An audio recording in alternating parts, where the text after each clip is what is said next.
بسم اللہ الرحمن الرحیم۔ حکیم محمد علیم طبیہ کالج سگودا۔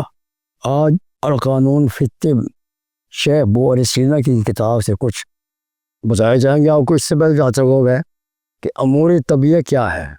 امور طبیہ وہ چند چیزیں ہیں جس سے بدن انسان کا تعلق ہے، اور جسم جو ہے اسی پر قائم دائم ہے، اور اس کی تعداد 7 ہے۔ ارکان، مزاج، اخلاق، اعضاء، ارواح، قوا اور افعال، یہ 7 چیزیں اس سے منسلک ہے۔ اصل میں یہ جسم کے اجزاء ہیں، جبکہ طبیعت سے مجذوب ہے یہ، اور طبیعت کو مدمر بدن بھی کہا جاتا ہے۔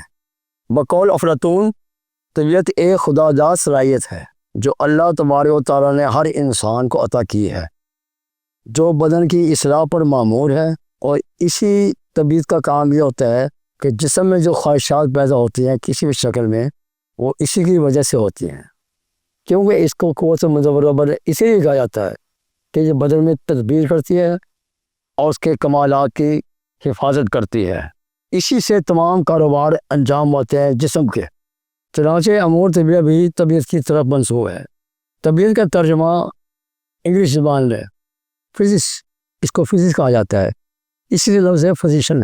اس طرح لفظ فزکس بھی اسی سے ہے، اور اسی کے معنی طبیعت کے ہیں۔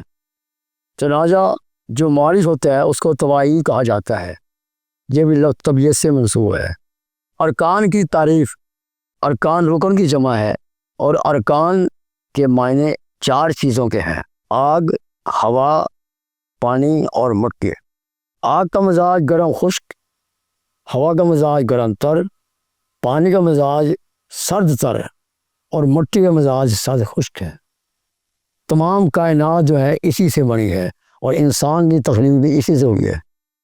طبیعت کو قوت مدبرہ بدن اس لیے کہتا ہے کہ یہ امراض سے بچانے کے لیے جو قوت کام کرتی ہے اس کو ایمیونٹی کہا جاتا ہے۔ جب تک یہ قوت قائم رہتی ہے یہ اپنا کام کرتی رہتی ہے، اور جراثیم وغیرہ کے خلاف یہ مؤثر ثابت ہوتی ہے۔ اس وقت یہ قوت مرض کا ازالہ کرتی ہے۔ یہ حقیقت واضح ہے کہ بدن سے امراض صرف دوا کے بغیر محض طبیعت کی وجہ سے انجام پاتے ہیں۔ مثلا معمولی زخم، کھانسی، نزلہ، زکام، بخار، ان بیماریوں کو محض طبیعت اثر ڈال کر یا اس سے مؤثر ہو جاتے ہیں۔ طبیعت کا کام صرف تعاون کرنا ہے۔ ایک طبیب جو ہوتا ہے وہ طبیعت کی معاونت اس لیے کرتا ہے تاکہ اگر طبیعت کمزور ہو گئی تو مرض اس پر حاوی ہو جائے گا، اور اگر اس کو ہم طاقتور بناتے ہیں، اس سے قوت پہنچاتے ہیں، اس کا مطلب یہ ہوتا ہے کہ ہم طبیعت اس کو مرض کے خلاف تیار کر رہے ہیں۔